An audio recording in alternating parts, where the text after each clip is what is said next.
The metal chains around Lee Sumin's wrists were heavy and cold. Each step she took echoed through the long tunnel that led to the arena. The alien guards walked beside her, their scaly green skin glistening under the dim lights. Were twice her size and carried energy weapons that hummed with deadly power. Su-Min kept her head up as they marched forward. She had been a captain in the Human Defense Force for 12 years. She had faced death many times before. But this was different. This time, she was walking toward her execution disguised as entertainment. The tunnel opened into the largest space Suin had ever seen.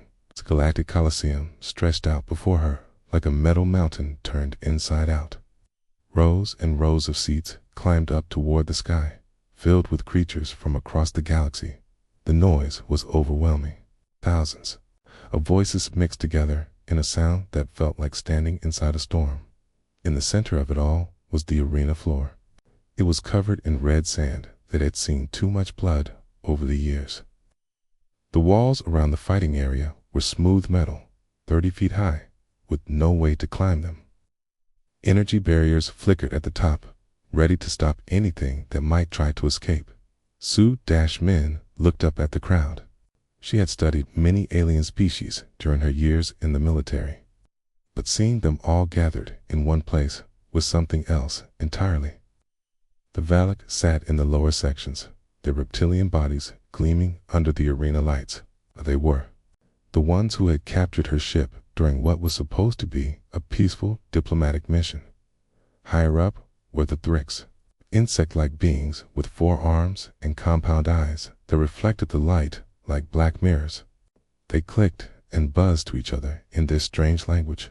Sumin had fought against Thrix raiders before. They were fast and deadly, but they followed patterns that could be predicted.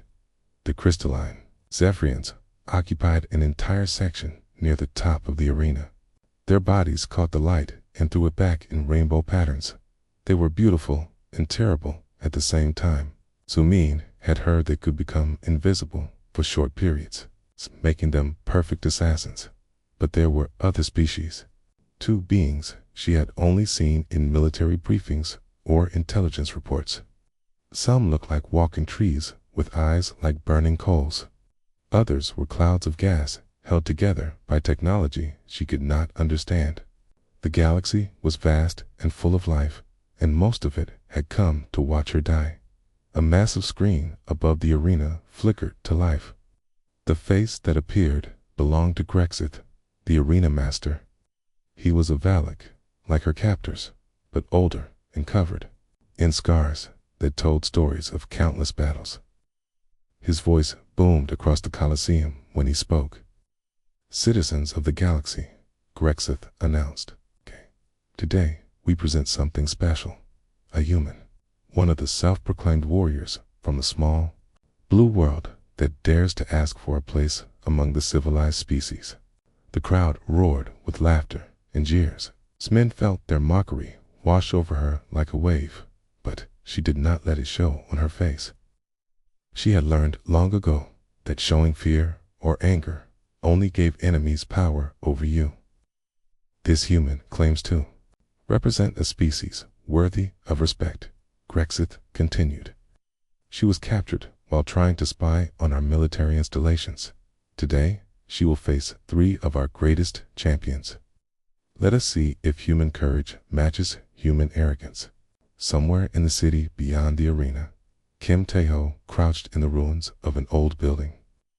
He had escaped when their ship was attacked, but he could not save his captain. Now he watched through stolen surveillance equipment as she stood alone. In the center of the killing ground, Tani's fingers moved quickly over his portable computer. He was trying to find some way to help, some weakness in the arena's systems he could exploit. But the Galactic Council had built this place to be escape-proof. Hundreds of the galaxy's most dangerous criminals had tried to break out over the years. None had succeeded. Back in the arena, Sumin was led to a weapons rack. The alien weapons were strange to her hands, but she understood their basic functions. There were energy swords that could cut through almost anything. Plasma cannons that could melt steel. Gravity hammers that could crush bones to powder. The crowd watched as she examined each weapon. They expected her to choose the biggest, most impressive tool of destruction available. Instead, Sumin picked up a simple plasma rifle. It was standard military issue, the kind of weapon she had trained with for years. Nothing fancy, but reliable and familiar. An interesting choice, Grexif said, his voice carrying a note of surprise. Perhaps the human is smarter than she looks, okay? Or perhaps she simply does not understand what she faces. The arena floor began to change. Sections of the red sand sank down, while others rose up, creating hills and valleys, walls and trenches. This was not going to be a simple fight on flat ground. The arena masters wanted a show, and they were setting the stage for maximum entertainment. 3. Gates opened around the arena's edge. From each one stepped a champion that represented the best warriors the galaxy had to offer. The first was a Thrix, its exoskeleton gleaming black and silver under the lights. Razor-sharp claws extended from all four of its hands, each one capable of slicing through armor like paper. It moved with the fluid grace of a natural predator, compound eyes tracking every movement around it.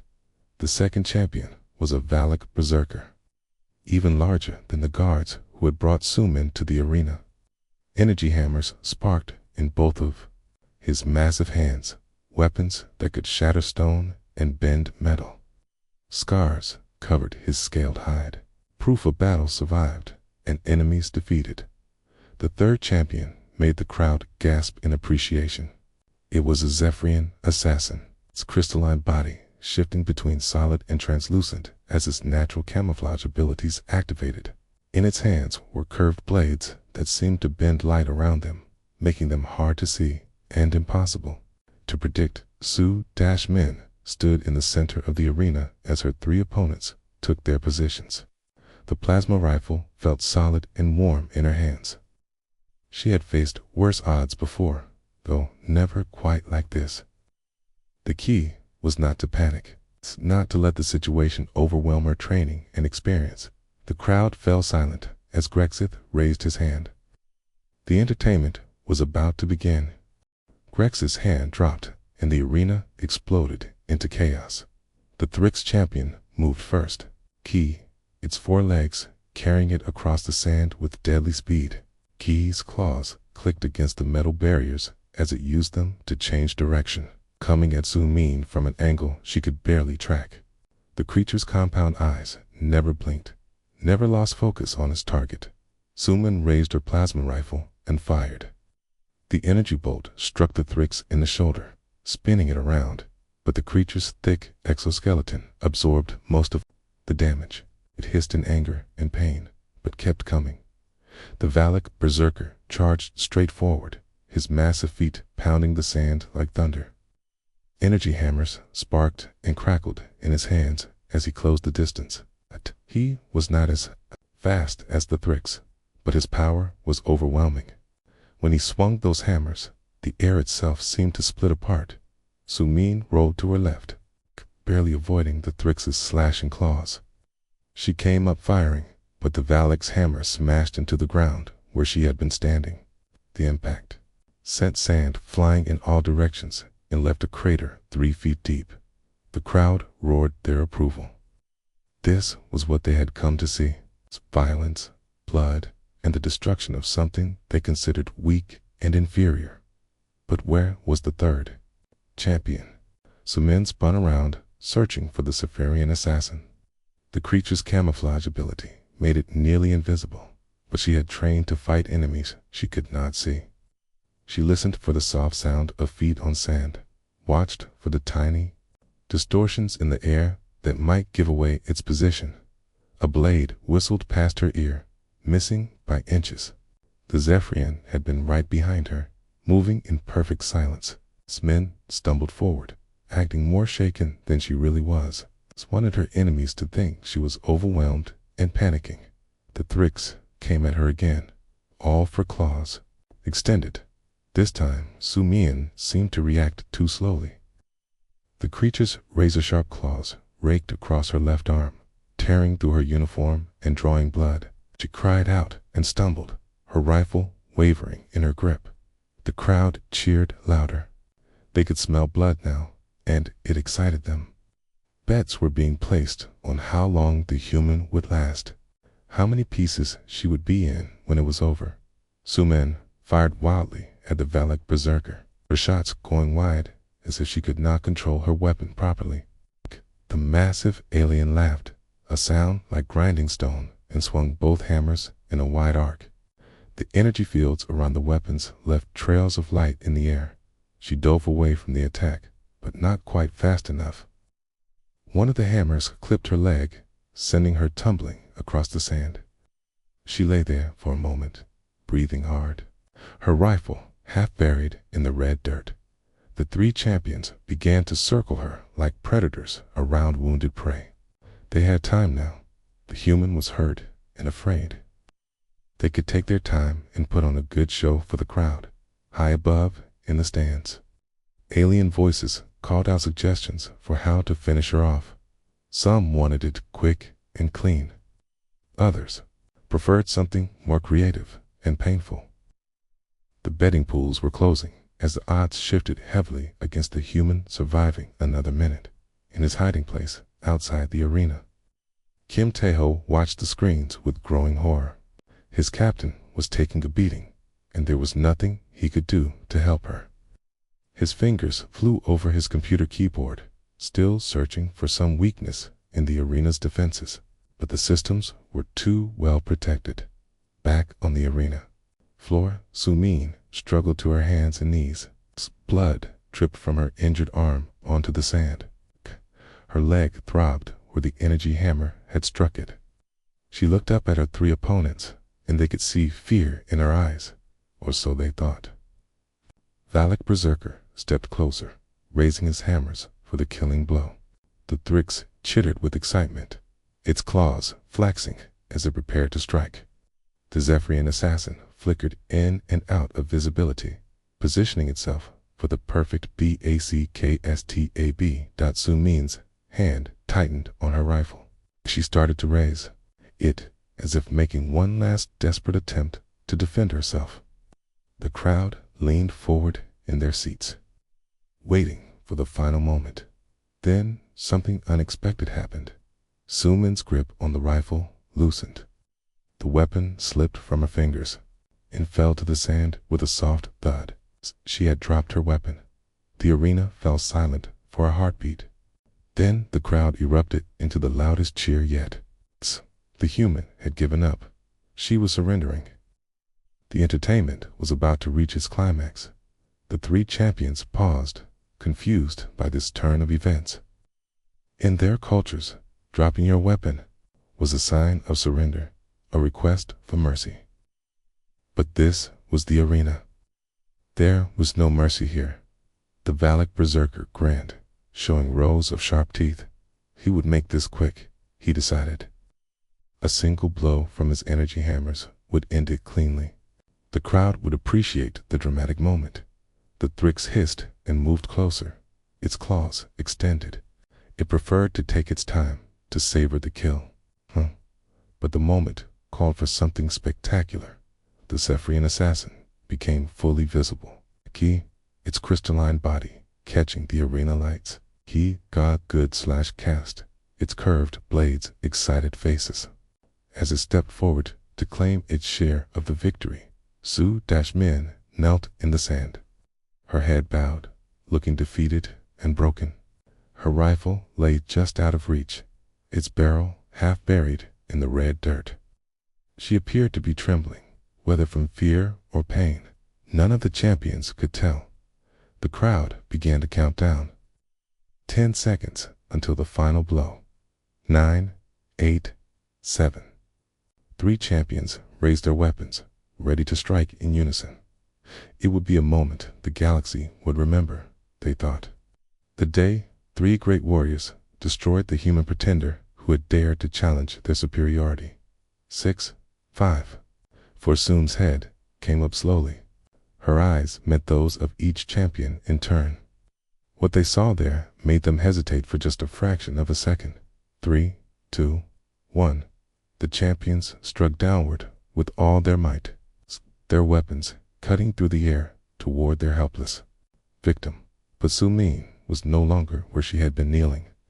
Su-Min was no longer where she had been kneeling in the split second between the champions.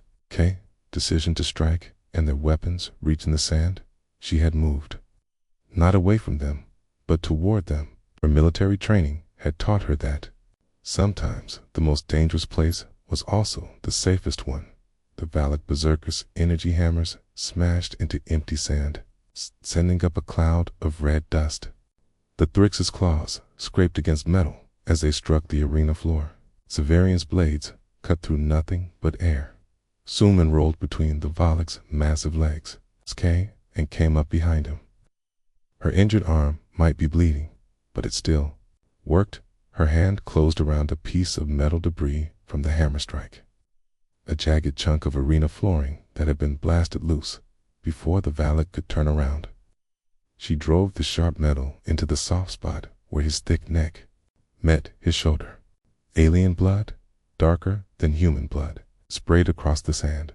The berserker roared in pain and spun around, swinging his hammers wildly. But Su-Min was already gone, moving faster than the crowd thought possible for someone who had seemed so badly injured moments before. The Thrix champion chittered in confusion. The human had been right in front of them, defeated and helpless. Now she was behind their strongest warrior, and he was bleeding. How had she moved so quickly?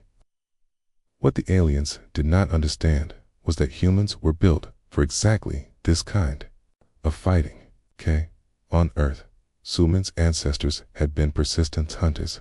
They did not rely on claws or fangs or overwhelming strength. They used their brains, their endurance, and their ability to adapt to any situation.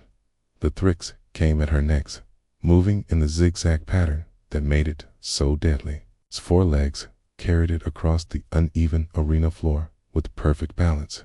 Its claws were extended, ready to slice her apart. Su-Min watched the creature's movement carefully.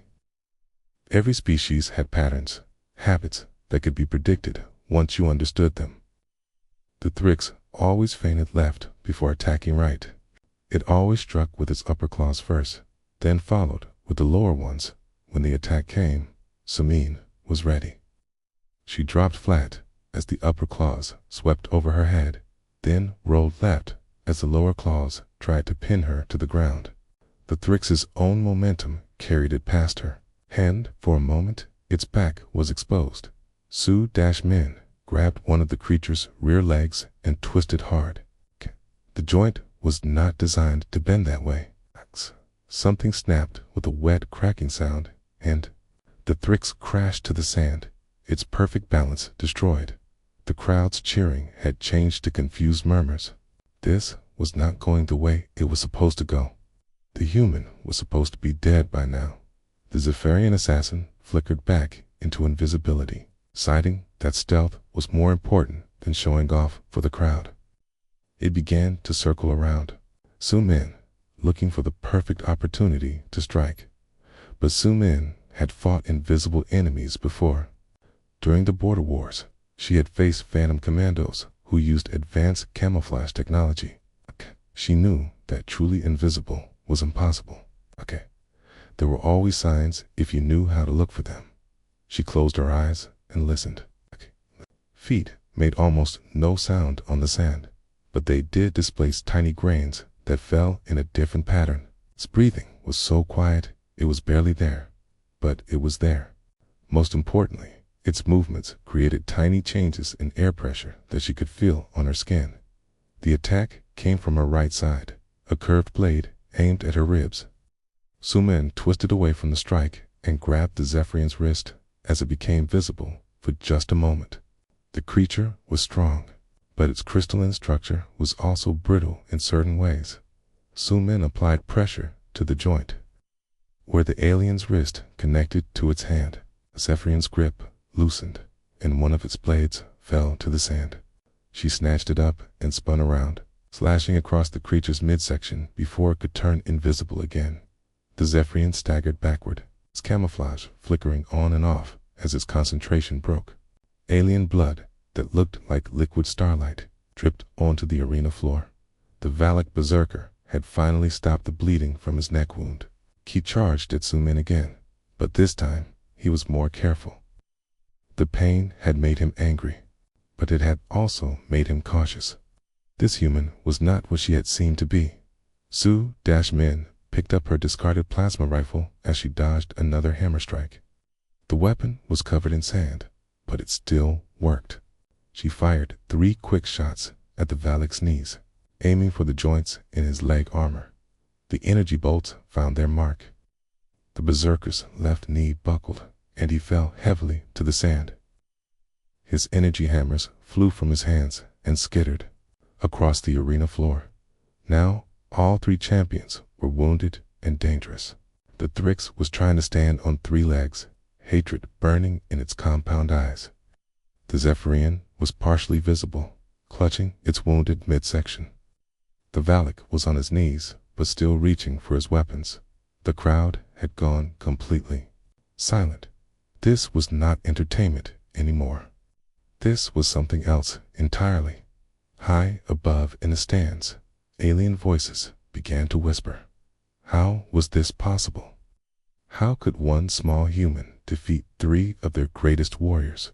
There had to be some trick, some hidden advantage they did not understand in his hiding place. Kim Tae-ho watched the screens with growing amazement. His captain was not just surviving, he was winning. Akema, but he knew this was only the beginning. The arena had other defenses, other ways to kill fighters who proved too successful, even as he watched. Warning lights began to flash around the arena's upper rim. The automated systems were activating. The arena masters had decided that the fight had gone on long enough. Su-Min saw the lights too. She had studied the arena's design during her capture, learning everything she could about the place where she might die. She knew what those flashing lights meant. The real fight was about to begin. Energy barriers began to descend from the ceiling. Weapon turrets emerged from hidden panels in the walls. The arena floor started to shift again, creating new obstacles and new dangers. The 3 wounded champions looked up at the descending barriers with confusion. This was not part of the usual program. The arena defenses were supposed to activate only if a fighter tried to escape, not in the middle of a match. But Su Min understood. She had done something the arena masters had not expected. She had won when she was supposed to lose. Now they were going to make sure she died anyway, even if they had to kill their own champions in the process. She smiled grimly and checked her rifle's power level. She still had half a charge left. It would have to be enough. The arena wanted to test her limits. She was ready to show them what those limits really were. The energy barriers slammed down around the arena with a sound like thunder. Su Min found herself trapped in a space that was growing smaller by the second. The barriers were designed to force fighters toward the center where the weapon turrets could target them more easily. Red targeting beams swept across the sand, searching for movement.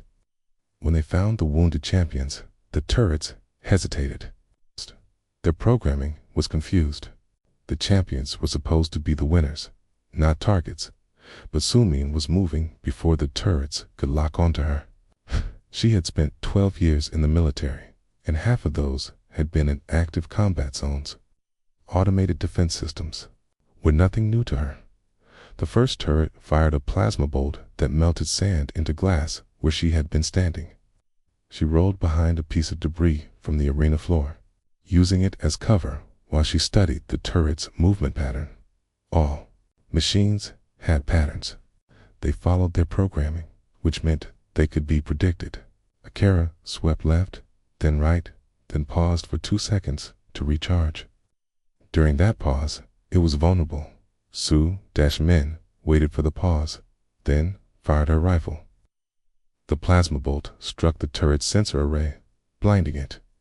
The machine continued to fire, but now its shots went wild, hitting the arena walls and creating more debris. A second turret emerged from the wall behind her. This one was smarter, firing in short bursts to avoid the recharge delay. Sumin had to keep moving, using the wounded champions as cover. The Thrix champion was still trying to stand on its 3 good legs. It saw her coming and tried to slash at her with its claws, but the creature was too badly hurt to be a real threat. Sumin grabbed one of its claws and twisted, using the Thrix's own razor-sharp weapon to cut through the power cable of the nearest turret. Sparks flew as the turret died, its weapon falling silent. The Thrix chittered in pain and confusion, not understanding why the human was using it as a tool instead of simply killing it. The Zephyrian assassin tried to turn invisible again, but its camouflage system had been damaged. It flickered in and out of sight like a broken light. Sumin ignored it for now. The turrets were the bigger threat. 3 more weapon systems emerged from the arena walls. These were different from the first ones. They fired energy nets designed to capture and hold fighters in place. The nets crackled with electricity that would paralyze anyone they touched. Su-Min saw one of the nets coming toward her and dove to the side. The energy web spread out like a deadly spider's web, covering the space where she had been. When it hit the sand, the electricity discharged in a brilliant flash that left smoking glass behind. The Valak berserker was struggling to reach his energy hammers. His wounded knee could not support his weight, but he was determined to keep fighting. He did not understand that the arena defenses would kill him just as quickly as they would kill the human. More turrets emerged from the walls. The arena masters were not taking any chances. They wanted Sumin dead, and they were willing to destroy their own facility to make it happen. But Sumin had noticed something the arena masters had not considered. The weapon systems were all connected to the same power grid. She could overload that grid. She could shut down all the defenses at once. She needed to get to the main power coupling, but it was located under the arena floor.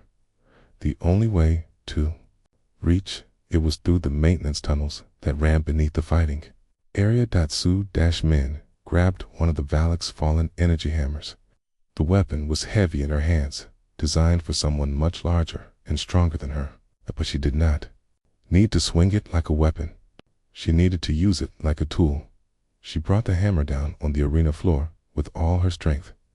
The energy field around the weapon head cracked the metal plating, but it was not enough. She struck again and again, each blow weakening the floor beneath her feet. The turrets were firing constantly now, the plasma bolts turning the sand into a field of glass. The energy nets swept back and forth, searching for targets. The barriers continued to close in, making the fighting space smaller and smaller. On the 5th strike, the floor gave way. Sumin dropped through the hole into the maintenance tunnel below. The space was dark and cramped, filled with pipes and cables that carried power throughout the arena. She could hear the sounds of battle above her as the automated systems continued their deadly work. The wounded champions were crying out in pain and confusion as they were caught in the crossfire. Sumin found the main power coupling quickly. It was a massive junction box that distributed energy to all the arena's systems. She raised the energy hammer and brought it down on the coupling. With everything she had, the explosion threw her backward through the tunnel. Emergency lights flickered on as the main power grid overloaded. Above her, she could hear the turrets falling silent as their power was cut. But she was not done yet. The arena had backup power systems, and they would come online soon. She had maybe 60 seconds before the defenses reactivated. Sumin climbed out of the tunnel and back onto the arena floor. The 3 champions were still alive, but barely. The Thrix was unconscious, its breathing shallow. The Zephyrian was curled up in a ball, its crystalline body flickering weakly. The Valak berserker was trying to crawl toward the arena wall, leaving a trail of blood behind him. The crowd was in chaos. They had come to see a simple execution, but now their greatest arena was being destroyed. Emergency alarms were blaring throughout the Colosseum. Security forces were trying to restore order, but panic was spreading faster than they could contain it. In his hiding place outside the arena, Kim Taho watched the surveillance feeds with amazement. The power grid failures were cascading through the entire facility. Systems that had been running perfectly for decades were shutting down one by one. But Taho was not just watching. He had been working on something while his captain fought for her life. He had found a way into the arena's communication system, and he was ready to help her send a message that would reach every corner of the galaxy. Back in the arena, Sumin picked up her plasma rifle and checked its power level. She had used most of her ammunition, but there were still a few shots left. She would need them for what came next. The backup power systems were starting to come online. She could see lights flickering in the turret housings as they prepared to reactivate. The energy barriers were trying to close again, but their movement was slow and stuttering. Sumin looked up at the crowd. Many of them were fleeing toward the exits, but others were still in their seats, staring down at her with expressions of shock and fear. They had never seen anything like this before. She raised her rifle and fired her remaining shots at the arena's main communication array. The shots struck home, but instead of destroying the system, they overloaded it. The array began broadcasting everything that happened in the arena to every world in the galaxy. Su-Min stood in the center of the ruined arena, surrounded by the wreckage of the defenses that had been meant to kill her. The three champions lay defeated around her. The crowd was fleeing in terror. It was time to deliver her message to the galaxy. Sumin stood in the center of the destroyed arena, breathing hard but still alive. Around her lay the wreckage of what had once been the galaxy's most feared killing ground. Broken turrets sparked and smoked. Shattered energy barriers flickered weakly before going dark forever. The three champions who were supposed to kill her lay motionless in the red sand. The crowd was fleeing in panic. Thousands of aliens pushed and shoved toward the exits, their voices creating a roar of fear and confusion. They had come expecting to see a weak human die for their entertainment. Instead, they had witnessed something that would haunt their dreams for years to come. High above the arena floor, the communication array was broadcasting everything across the galaxy. Every civilized world was watching. Every government, every military leader, every citizen who owned a viewing device could see what was happening in the galactic Colosseum. Su-Min looked up at the main camera that was focused on her. Her uniform was torn and bloody. Her face was dirty with sand and sweat. But her eyes were clear and steady as she began to speak. My name is Captain Lee Sumin of the Human Defense Force, she said. Her voice carried clearly through the arena speakers, reaching every corner of the galaxy. 6 days ago, I was part of a diplomatic mission. We came in peace, carrying offers of trade and friendship. In his hiding place outside the arena, Kim Tae-ho watched the broadcast with tears in his eyes. His captain was alive, and she was making sure the galaxy would never forget what had happened here. Your leaders called us spies, Sumin continued. They said we were too primitive to be trusted, too weak to be respected. They brought me here to die for your entertainment. They wanted to show the galaxy that humans are nothing more than animals to be hunted for sport. On a dozen different worlds, alien leaders watched the broadcast with growing alarm. They had not expected the human to survive, let alone have the chance to speak to the entire galaxy. You cheered when I dropped my weapon, Sumin said, looking directly into the camera. You thought it meant I had given up. You thought it meant I was weak. But you were wrong about what that gesture meant. And you were wrong about what humans are capable of.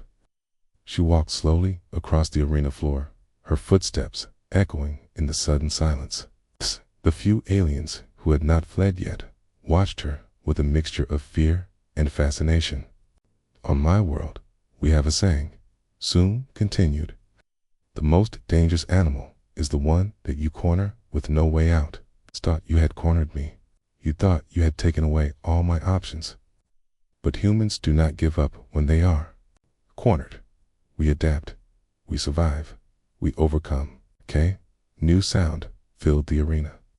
It was the rumble of heavy machinery as emergency response teams tried to contain the damage to the facility. But the real damage had already been done. The message was spreading across the galaxy faster than any ship could travel. I did not come here to fight, Sumi said. I came here because your justice system decided I should die, okay? But I am still alive, and your champions are not, okay?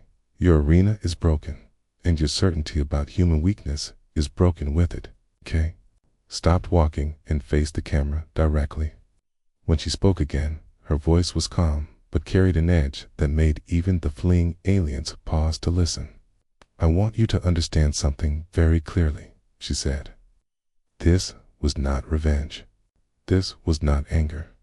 This was simply what happens when you force a human to fight for her life. We are persistence hunters. We are problem solvers. We are survivors, and we remember everything. On the planet Kepler-7, Ambassador Choi Minho watched the broadcast from his temporary office. He had been trying to negotiate Su Min's release through official channels, but those efforts had failed. Now he understood that his captain had found her own way to make a statement. The galaxy would never forget. His communication device was already buzzing with incoming messages. 17 different species wanted to reopen diplomatic talks immediately. The balance of power in the galaxy had shifted in the space of 20 minutes. You wanted to see what humans do when we are cornered, Su Min said, her voice carrying across billions of light years to every civilized world. Now you know. We do not break. We do not surrender. We find a way to win, even when winning seems impossible. We picked up one of the Valek's fallen energy hammers and held it up for the camera to see. The weapon was twice the size of anything a human should be able to lift, but she held it steady. This hammer was designed for someone 3 times my size and twice my strength, she said. Your champions thought that meant I could not use it against them. But humans do not rely on strength alone. We use our minds. We use tools. We adapt to any situation and find a way to survive. She set the hammer down gently, showing that she was not threatening anyone. The gesture was small, but it carried enormous meaning. She had the power to destroy, but she chose restraint. I could have killed your champions, Su Min said. Ati tried to kill me, and in the arena, that would have been justified. But I chose to defeat them without taking their lives. This is also what humans do. We show mercy when we can. We choose to be better than our enemies expect us to be. The emergency response teams had finally reached the arena floor. Medics were rushing to treat the wounded champions, while security forces surrounded Su Min.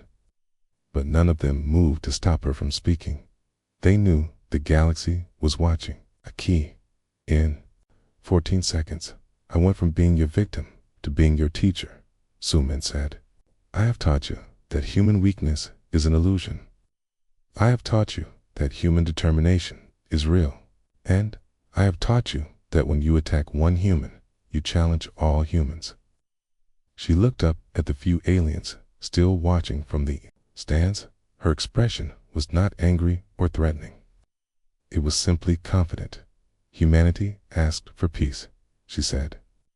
We offered partnership and mutual respect. You chose to answer with violence and humiliation. That choice is yours to make. Hey, but remember what you have seen here today when you decide how to answer our next offer of friendship. The security forces were closing in now, but Su Min did not resist as they surrounded her. She had said what she needed to say. The arena is empty now, she said as the final words of her message. But the galaxy is full of species who have learned something new about humans today. We hope you will choose to learn more through friendship rather than force. The broadcast ended as the security forces led her away. But across the galaxy, alien leaders were already making calls. The human who had destroyed their greatest arena had offered them a choice between friendship and conflict. Most of them had decided that friendship was the safer option in his hidden location. Kim Tae-ho smiled as he began the process of erasing his tracks. His captain had done more than survive. She had changed the galaxy's perception of humanity forever. The arena was empty, but the message would echo across the stars for generations to come.